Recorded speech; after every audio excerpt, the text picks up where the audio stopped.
a good dictation here. Dalacha. So you know it's not right. שכל רואה ורואה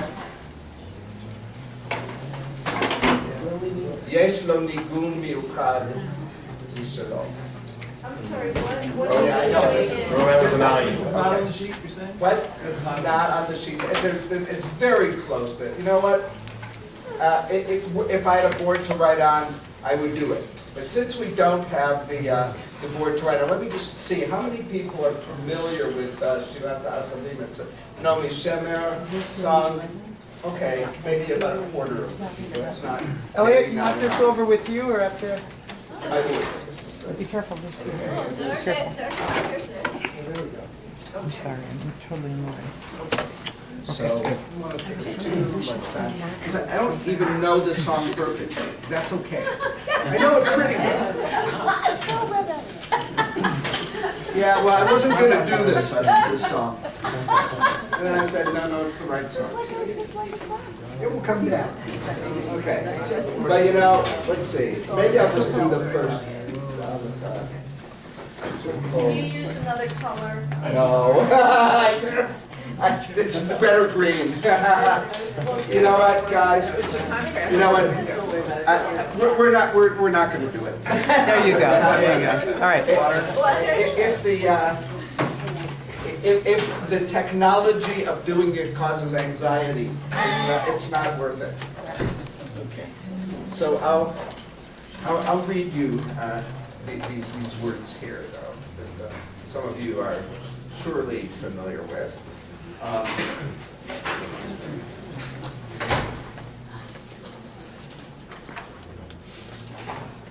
Dalacha, know well, שכל רואה ורואה יש לו ניגון מיוחד משלו. That each shepherd has a unique melody, a unique song that is unique to that shepherd. Dalacha, understand well. שכל עשב ועשב יש לו שירה מיוחדת. That every single blade of grass has its unique song. ומשירת העשבים נעשה ניגון של הרועה. And from the song of the grasses, a nigun, the nigun of the roeh is fashioned. Okay. Those of you who know Nachman, okay, this is based on words of Nachman tweaked ever so slightly by Naomi Shemer. Know that the person who prays in the field is a roeh.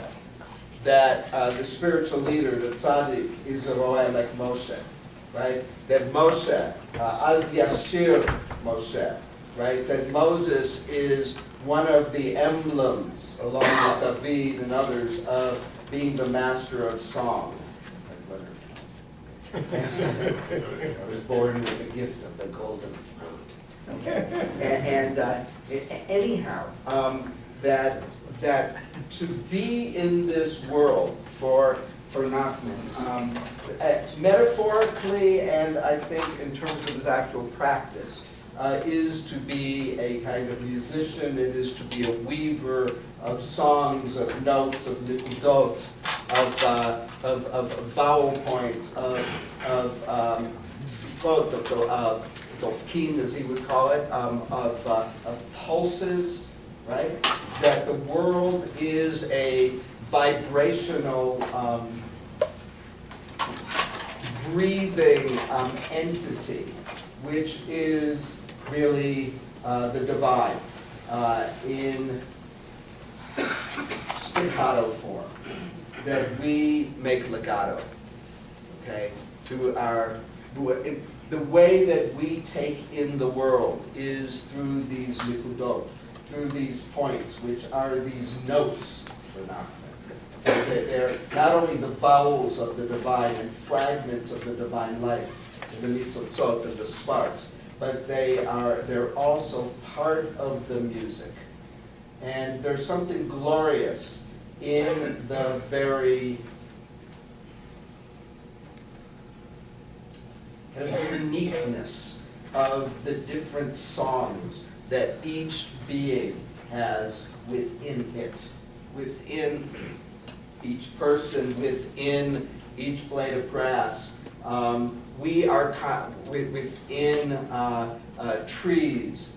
I don't know to what extent he talks about stones, but he does talk surely about giving prayers to the stones, right? Sur levavi, the stone that is the heart, right? That through, we pour our tears to that stone, and it wears away the stone around our heart. So Nachman's view of the world, as Tzvi Mark and other people beautifully show in their work, is one that I would say hitbodedut, nigun, and comedy. Oh, really? It's funny, but it's also true, right? Are three of the and dance are four of the arch metaphors, not the only ones by any means, for the spiritual life. And so as kind of a starting point for this riff that we're going to be doing together, I'm not talking about fussy either. So, I'd like to harken back to what Wolf Kelman said about Abraham Joshua Heschel, going back to, again, Selma, that when he marched in Selma, it was with the Hasidic nigun in his heart. And so one of the questions is, what do we mean by that music? What is the music that we whistle while we work, so to speak, where we do our avodat kodesh, where we do our melacha, the work to which we're deployed, right? And what does that mean? I mean, obviously for Nachman, it's both metaphor and something about the way in which he took in the world, right? That it is like a kind of song. Robert Hass said, that which we really had and have lost is a song. That which we never had is also a song. You understand? It's a song of longing, of kisufin. It's a song that is our way of being in the world. And one of the teachings of Nachman suggests that that in the process of eating, right, we are absorbing all this music, right? We're absorbing the music of the vegetation. We are, the cows, are absorbing the music of the grasses. And we're absorbing some of that too. And one of the questions I guess I'm going to ask here, I'm going to go to this notion of terroir here, of the uniqueness of the melody of each place, is what happens when the music is mutilated? What happens when there's toxins in the music? What happens to our prayers? What happens to our breathing in this world? Right? Because the picture that Nachman gives us is one that may move towards something that Zalman at least considered as a possibility. If the planet, right, is becoming a biosphere, or we're coming to understand it as a biosphere with incredibly complex webs of interconnection. At what point do we, with Taylor Dishondan and maybe Zalman and others, speak of it becoming a noosphere? That is to say, a kind of, really a collective of consciousness. What does that mean if we think in that sort of way, right?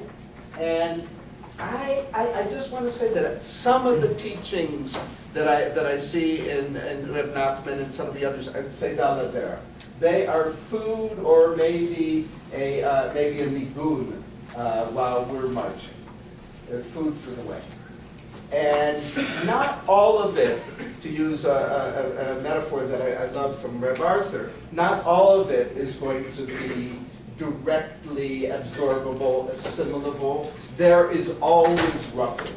And sometimes roughage is good, and sometimes roughage is hard. But it's there.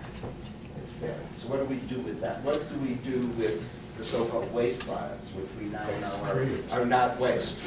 Yeah, they're not waste, right? So anyhow, with that kind of non-introduction introduction, we're going, maybe we'll sing later rather than at the beginning. I'd like to welcome you all. And make sure that I have my copy. I think I do. Sorry about that. Yeah. Okay, it's going to keep sliding from there, so maybe let's put it here. It probably will. Yeah, okay. So, just before I started looking with you at a few texts here, I'll just give a little bit of backdrop to the theology of music and Nachman. And those of you who studied Nachman know that he's the John Coltrane of the Hasidic world. It's a backward So, because he has this incredible associative mind, and he can play the tradition, right? Like a great saxophonist can, or a great musician can. He knows it. He's absorbed the Zohar so deeply.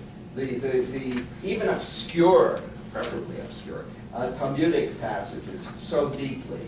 It's so much part of who he is that he can just riff on it, right? And that's part of the play, the part of the holy play that he engages in out of an excess of love and longing, and sometimes anguish.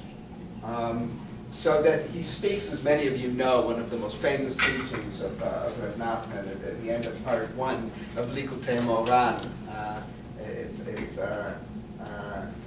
Reish Pebet, 22, where he talks about Nikudat Tova, right? That every human being has a Nikudat Tova, has a good point. And of course, he riffs off of a pasuk in Tehillim that says, "In a little while, the wicked will be no longer." And Nachman reads it, "In a little while, that one will no longer be wicked."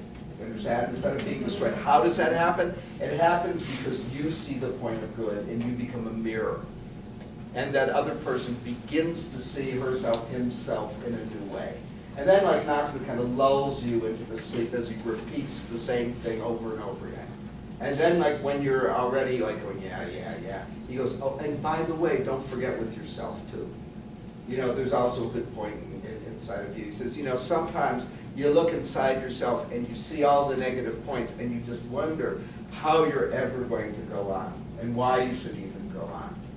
So understand that there is this good point in you. And take that good point. He said, and sing with it. Azamra Elohai be'odi, I will sing to God with the od, with that od tov, with that little bit of more of good that's still there.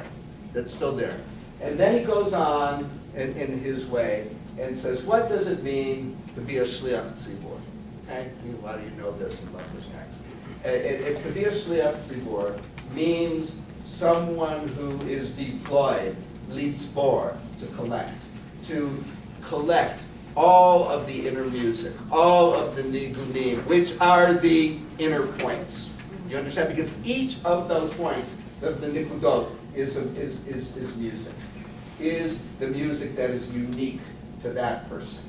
Get it? Unique to that person. And the shliach tzibur is someone who has such a powerful lev shomeh that person can hear something of the longing, something of the joy, something of the angst that is in the hearts of the people in the congregation, and can weave it together like a Raya Nehemiah, like a faithful shepherd, like a Moshe, right?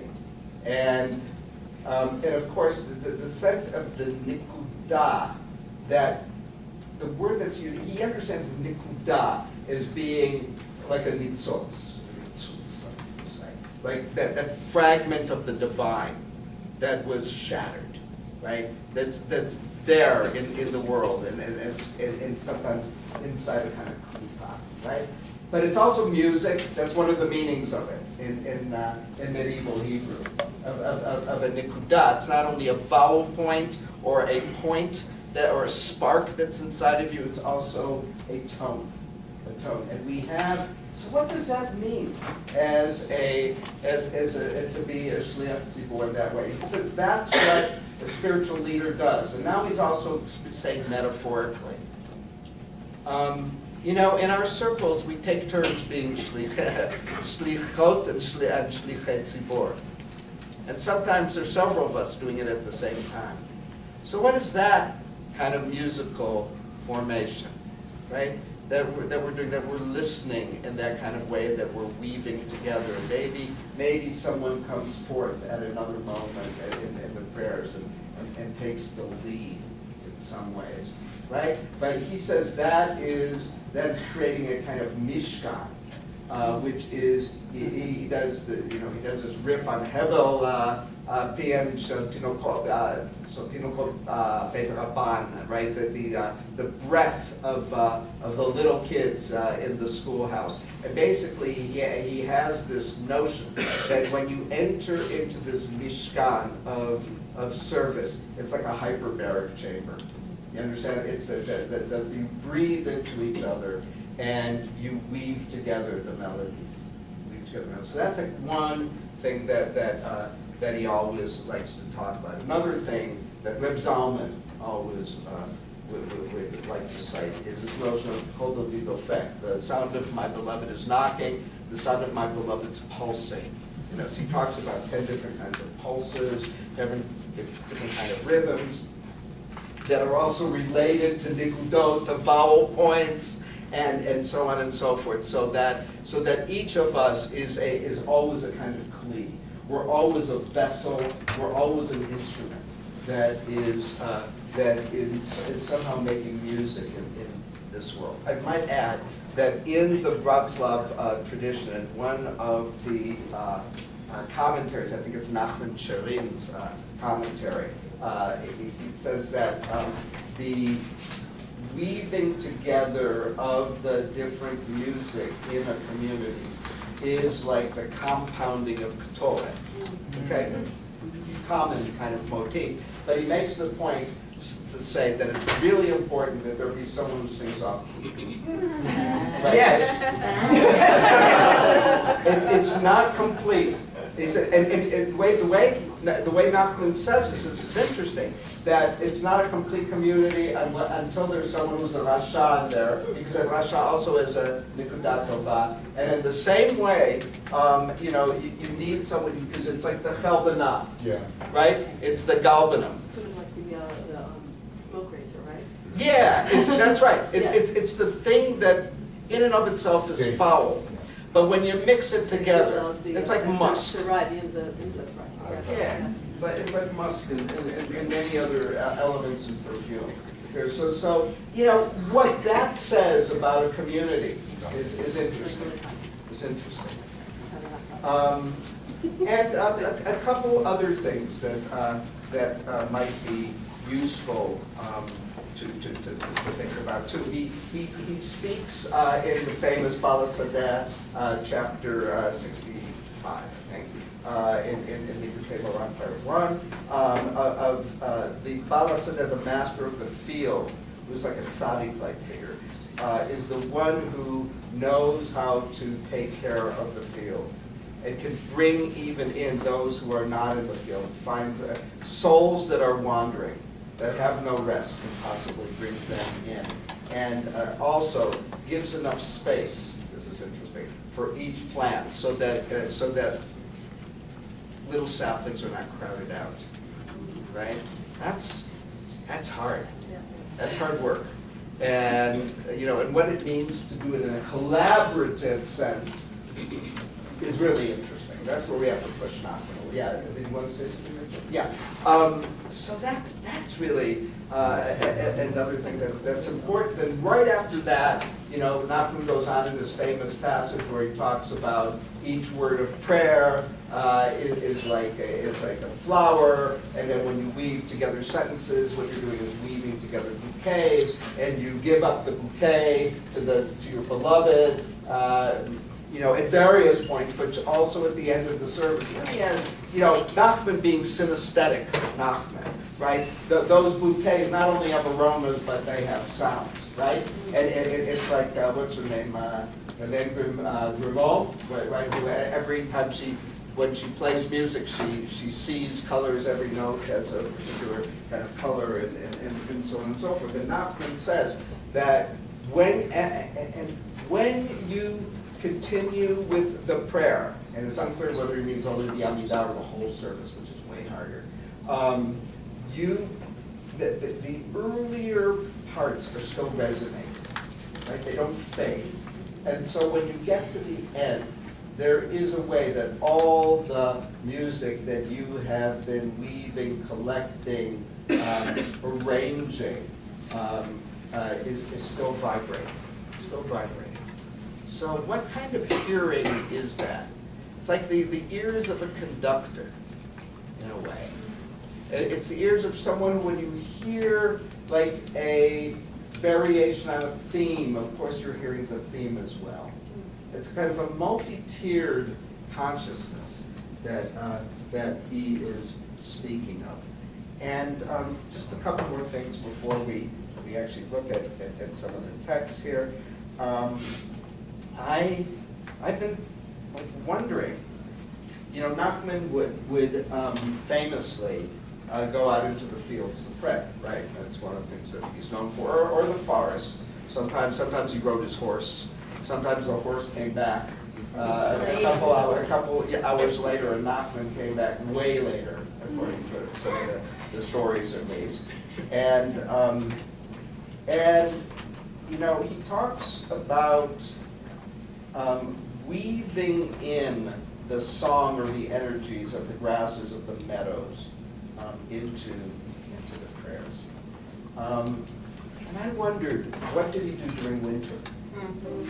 Okay, and there's a text actually, which was not where I was going to start, but why not? You expected that, right? Okay, so I'll show you where this is here. It's towards the end, but not at the very end. Okay, it is. I think it's. I have this.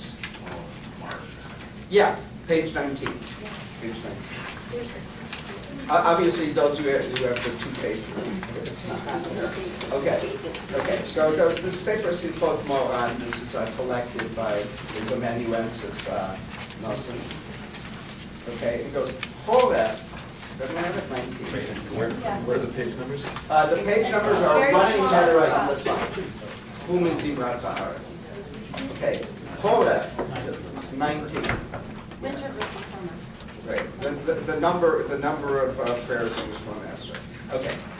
Choref hu bechinat ibor. V'kayitz hu bechinat leda. Interesting. That winter is the quality of pregnancy, right? Or we might want to read it latency, but it's really more pregnancy, gestation. Yeah, it's a time of gestation, right? Yeah, I'm gonna trust. I'm gonna get the OBGYN here, right? The kayitz, it is the quality of birthing, right? ואז דיבר עמנו שיחה נפלאה ונשכח הרב, and I'm not sure what that nishkach means here, but what I think what Nachman gave over like a wonderful discourse. And I think what it means, v'nishkach harav, he forgot what Nachman was saying. This is the implication if you read it. U'ma shani zocher adayin, what I still remember, u'ma shediber az minyan What?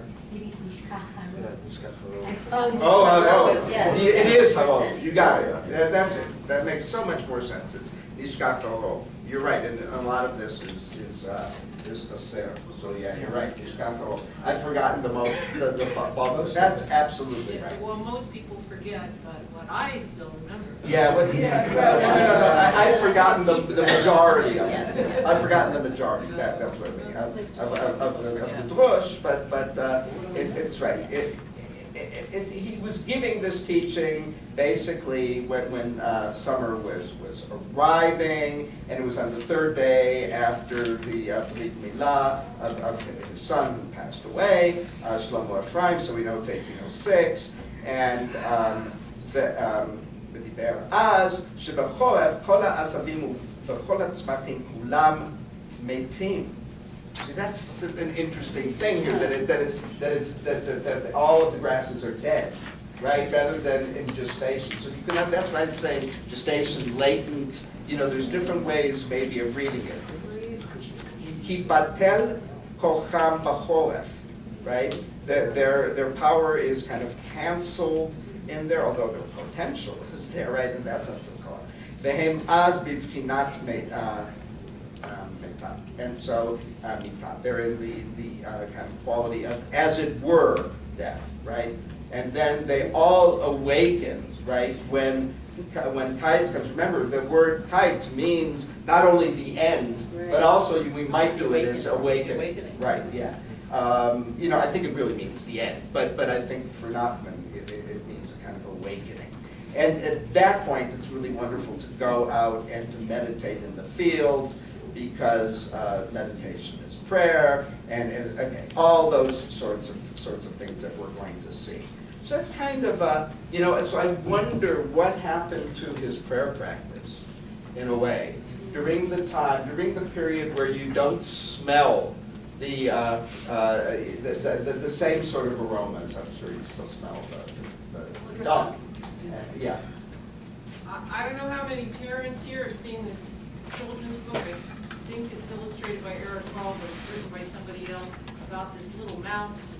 All the mice are gathering nuts and seeds and everything. It's Leone. Yes, all summer long. Leone, And yeah. he goes out and he looks at all the beautiful things. His name is Swimmy. Yeah, and he sits on the rock in Not the Swimmy. summer. No, it's Frederick. Frederick. It's Frederick. Swimmy is the other. So he just soaks in the rays and looks at all the beauty, and in the winter, they're down in their little rock home, under the stone fence and the whole, and they've run out of food, and they say, what are we gonna do? They're all depressed. And he says, I can feed you stories, and he starts to talk to them. And I've always connected that with the Reb Nachman stuff. Going out into the field. And I go out for the high holidays and explore beautiful places, and my excuse to myself for not visiting people in the hospital or doing more tantric, rabbinic looking things is that I'm like the little mouse. I'm taking all that in, colors. so I can bring it into my prayers for the high holidays. It's beautiful. Seeing Beautiful.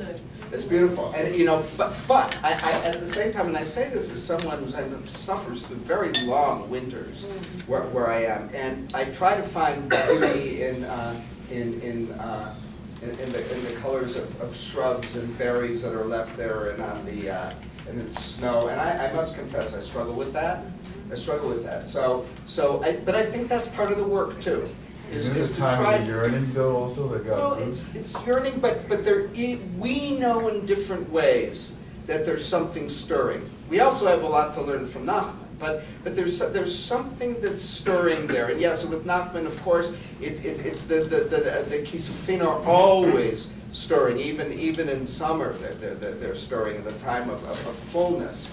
But what does that mean what places of Hippolyta do we have? Now, those of you who live in California and down south, you have different issues, okay? And I envy you, but I think I do. I wonder don't if that played know. into his depression.